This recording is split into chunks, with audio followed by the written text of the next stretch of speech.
الرحيم الحمد لله وحده والصلاة والسلام على من لا نبي بعده وعلى آله وأصحابه وأزواجه وذرياته أجمعين أما بعد فأعوذ بالله من الشيطان الرجيم بسم الله الرحمن الرحيم إنما يخشى الله من عباده العلماء إن الله عزيز غفور صدق اللہ العظیم.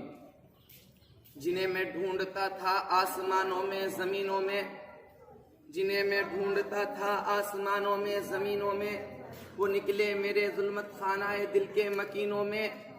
جلا سکتی ہے شمع گفتہ کو موج نفس ان کی، الہی کیا چھپا ہوتا ہے اہل دل کے سینوں میں. نہ پوچھ ان خرقہ پوشوں کی ارادت ہو تو دیکھ ان کو، نہ پوچھ ان خرقہ پوشوں کی ارادت ہو تو دیکھ ان کو. یہ دے بیزاں لیے بیٹھے ہیں اپنی آستینوں میں. بہار آئی اگر گلشن میں تو کس کام کی آئی، بہار آئی اگر گلشن میں تو کس کام کی آئی. نشے من شاخ پہ باقی رہا نہ دل ہے سینوں میں. آج میں ان یاران باصفا، شہیدان عشق و وفا، وارثان بلال اور سراخیل آزادی کی تذکرے کی سعادت حاصل کر رہا ہوں کہ جن کا قلب و جگر اسلام کی عظمت سے معمور تھا، جن کے چہرے پر عزم و استقلال کی کرنیں جلوہ فگن تھی، جن کا ایک تاریخ ہے، جن کی ایک داستان ہے، جنہوں نے ہر دور میں اسلام کی آبیاری کی ہے اور ہندوستان کی طرف بڑھنے والے ہر قدم کی راہ میں دیوار آہنی بن کر حائل ہو گئے ہیں.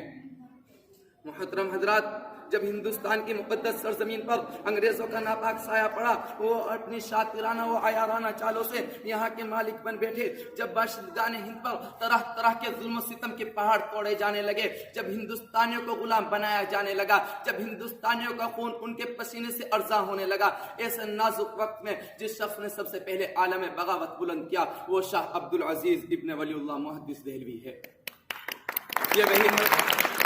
یہ وہی مرد مجاہد درویش خدا ہے جس نے وقت سے بہت پہلے مسلمانوں کے نصب العین کا اعلان فرما دیا تھا، یہاں تک جہاں تک پہنچنے کے لیے دوسروں کا بھی برسا برس انتظار کرنا تھا.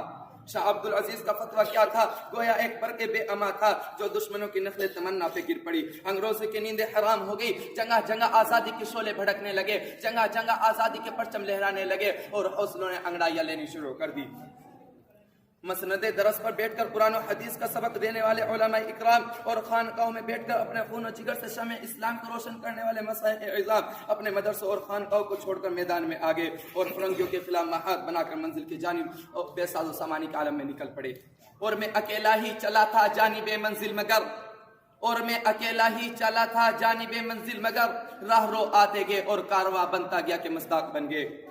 محترم حضرات، یہ واقع ہے کہ اگر ہندوستان کی جنگ آزادی میں علماء اکرام حصہ نہ لیتے تو ہندوستان کبھی بھی آزاد نہ ہوتا اور ہمیں یہ سراخیل آزادی کے تذکرہ حاصل نہ ہوتا، اور یہ تحریک آزادی نہ چلتی، تحریک بالا کوٹ نہ چلتی، تحریک ریشمی رومال نہ چلتی اور ہندوستان چھوڑو کے نعرے نہ لگتے.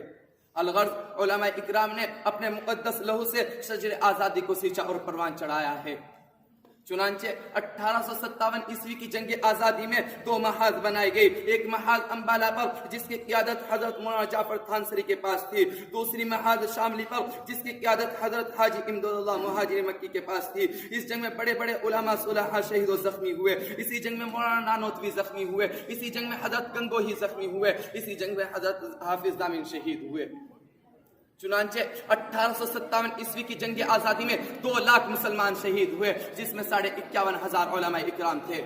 دہلی کے اندر 500 علماء کو تختہ دار پر لٹکایا گیا. بہرحال جب اس جنگ آزادی میں وسائل کی قلت اور اپنوں کی غداری کی وجہ سے بہرحال اس جنگ میں اور ہمیں غلبہ حاصل ہوا، فرنگیوں کا غلبہ حاصل ہوا، تو وائسرائے برطانیہ نے ہندوستان میں رہنے والے اپنے مشیروں سے رائے طلب کی کہ بتاؤ انگریزوں، ہماری حکومت ہندوستان میں کیسے قائم رہ سکتی ہے؟ تو اس دور میں ہندوستان میں رہنے والے سب سے بڑے سیاستدان ڈاکٹر وسیم میور نے جو رپورٹ پیش کی اس میں لکھتا ہے کہ ہندوستان میں بیدار صرف مسلمان ہیں، ہندوستان میں جنگ آزادی صرف مسلمان نے لڑی ہے. مسلمان نے جب تک جذبہ جہاد موجود ہے اس وقت تک ہم لوگ ان پر حکومت نہیں کر سکتے. اس لیے جذبہ جہاد کو ختم کرنا بہت ضروری ہے، اور جذبہ جہاد سے پہلے ختم کرنا ایک اور چیز کو ختم کرنا بہت ضروری ہے، اور وہ چیز ہے ہندوستان سے علماء اکرام کو اور قرآن کو ختم کر دیا جائے.